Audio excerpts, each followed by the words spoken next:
Short and sweet. Really proud of the entire team, really, for handling that kind of adversity. We do train for that kind of chaos, but for them to sit through what amounted to basically a 3-hour rain delay and then come out with more energy and better play, to be honest with you, after the break was great. And again, hats off to the defense. Holding them to 73 total yards and 15 yards rushing was tremendous. And obviously there at the end, got a little sloppy with our 2s and 3s and some guys even 4s in there. But proud of our guys for handling that. Questions? Tom, if you could begin with the decision not to play Greg Ward, and then also an update on Duke Catalan.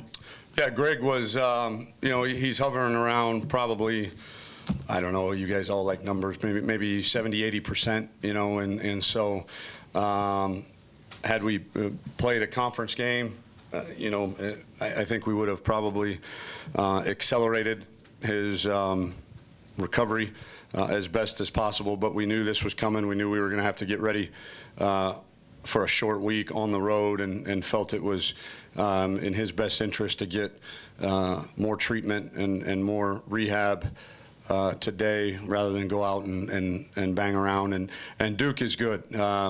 Again, probably in the same boat as Greg.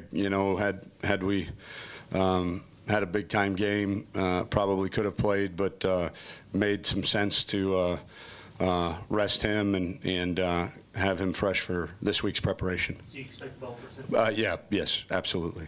Tom, when was the decision made to hold Duke out of this game, and then your thoughts on what you saw from Kevin Justice and Mo Bakar? The decision was made this morning. I think we prepared all week as if he was going to be ready, and like I said, could have. Certainly nothing debilitating, but we figured it was probably a little smarter to not do that. And then, proud of Kevin and Mulba. That's invaluable reps that those guys got. 27 carries for Kevin and 20 carries for Mulba. Those are two guys that needed those game reps as much as possible, and was proud of the way they responded. But at the end of the day, too, I mean, if you're a tailback, you're only as good as your offensive line. And I thought after the rain delay, the O-line, at least when the ones were in there, did a heck of a job, creating vertical movement so that the first touch was sometimes 3, 4, 5 yards down the field. You said earlier that you trained for these kind of situations like this delay. Can you tell us how you did that, and also what it was like for y'all with a 3-hour delay? What was going on? How were y'all handling it? We rehearse it in training camp in terms of, we kind of call them in and say, hey, this is the protocol.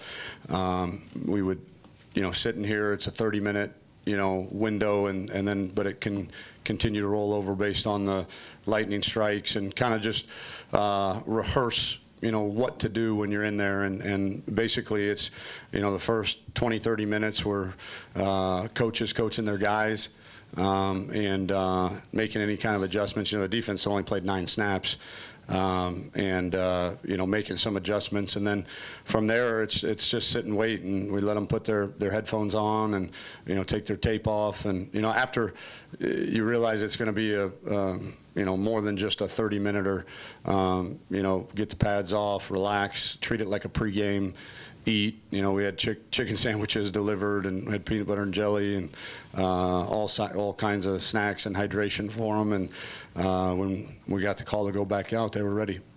Tom, did you feel like they were a little bit lethargic offensively getting started out? Oh yeah, big time. And again, it showed up in the red zone. We had the first drive was actually pretty good. Completed a pass or two, and then Kyle, ran for the touchdown. And I think that the offense probably thought, hey, this is going to be easy. And the next 2 drives were not finished, obviously, very well. And so that's okay. To win a game 42-0, and still have that much work to do, I think is a definite eye-opener for our guys. Did it give you a little bit risk to the grind for you from a coaching standpoint to come back and reiterate? Oh, we got after him pretty good in that rain delay, for sure. What'd you think of Kyle going down there at the interception and making that hard tackle? Mixed emotions. I love it that he's a fierce competitor. You know, I'm sure he was ticked off as all get out that he threw the pick and wanted to unleash some frustration on the guy that picked it off. But at the same time, you know, he's got to understand. You know, when you're playing quarterback and the next man in is a true freshman, and it's whatever it was the second quarter. We've got to be a little bit smarter on how we bring those guys down. Woodard said yesterday he didn't. If Kyle went, he didn't think you'd run him as much because you didn't want him to get beat up. Obviously, that wasn't the case. What did you think about Kyle was able to do running and passing? Yeah, I think, you know, a couple of his long runs were on scrambles.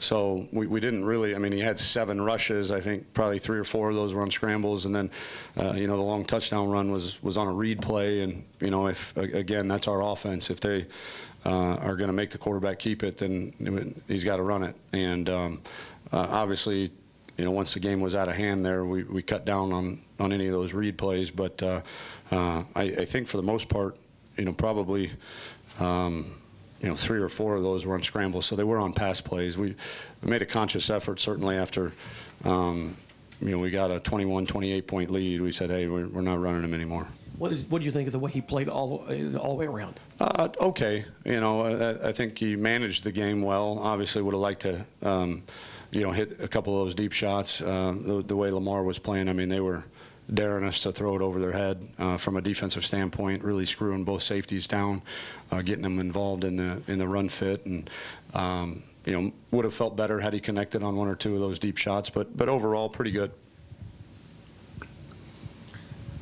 Tom, was there anything wrong with Ty Cummings today? It looked like at one point, or it was pointed out that, I don't know if he took off his shoe or did something differently, or was that just, I mean, did he tell you anything? He didn't tell me anything. I mean, I think he's fine. You know, the second miss, the first miss, I mean, the guy's going to miss.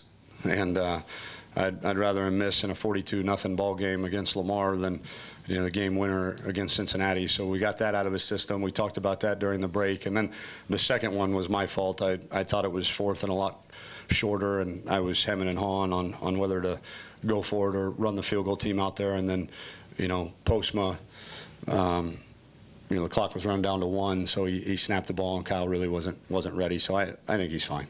And on Brandon, after the kickoff return, was he okay? Yeah, calling a lower leg contusion. X-rays were negative.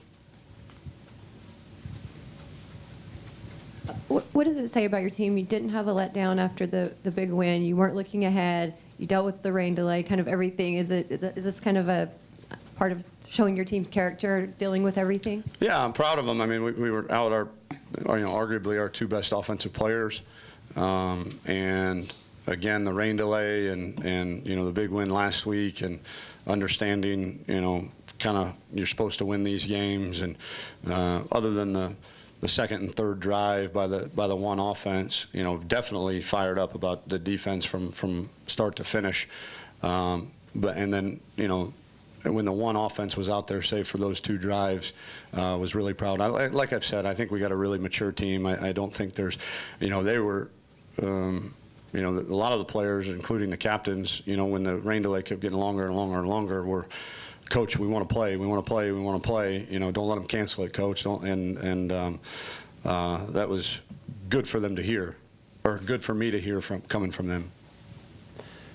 Tom, just thoughts overall about the defense to hold Lamar to, I believe, 15 net rushing yards. I mean, kind of more of the same. Yeah, we got a chance to be good, really good on defense if we'll trust our training, play within the defense, not do anything crazy. You know, that front 7, you know, if we can stay healthy, is going to be, you know, heck for opposing teams, and hopefully we can get them fresh in time to be playing at maximum capacity on Thursday night. Proud of them. Tom, you got a quick turnaround. How much time do you take to celebrate this, and then you turn your focus to Cincinnati? Yeah, not much, unfortunately. You know, we, it's a 11 p.m. curfew for our guys tonight. Nothing bad in your body. This is, tomorrow is a Tuesday practice, and so we're actually getting post-game treatment right now, something we only do on short weeks, cold tanks and ice massages and all that stuff, because usually you have Sunday and Monday to kind of get the bumps and bruises out, but we got to accelerate that process. And tomorrow, like I said, I mean, it's a Tuesday practice of game week, and so it'll be a little bit shorter. We'll take out a lot of the individual stuff so we can introduce Cincinnati's offense, defense, and special teams via the scouts, but that it's a really, really quick turnaround. Anything else, Mike? Could you just for a second talk about Greg? Even though he wasn't playing, he was on the field.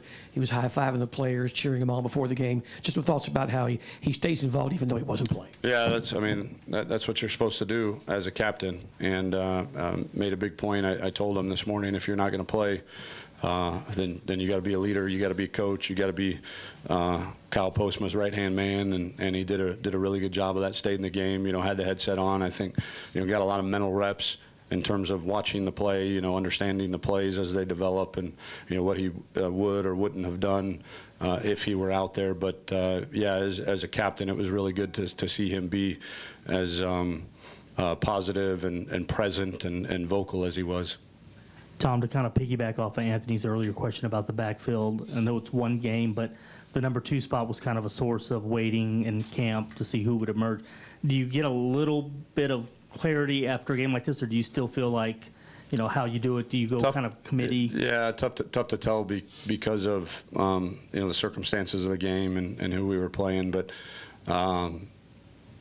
was relatively I have a positive mind frame, going into tomorrow's preparation, that when Duke does need a spell, that we're not going to be up a creek without a paddle. That at least these guys can go in and be serviceable, and hopefully one of those guys will separate. But yeah, for now, in my mind at least, going into tomorrow's practice, both of them would kind of tag team that second team tailback spot. The announced attendance was a little less than 1,000 from a sellout.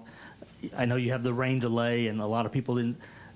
Any thoughts just on getting that kind of crowd to begin a game? I mean, I know you probably wish that they stay. I understand. Yeah, 3 hours is a long time to wait when you don't even know if all the waiting is going to be worth it. But yeah, really, really appreciative of the fans, the alumni, the students, and the fans of the city of Houston for showing up in full force, and that was impressive for an 11 a.m. kickoff against Lamar University. That was very impressive, and hats off. I mean, the student section, holy smokes, they were there 45 minutes before kickoff, and loud and proud and packed in that student section, and that was from an attendance standpoint, that part of it with the students was a pretty proud moment.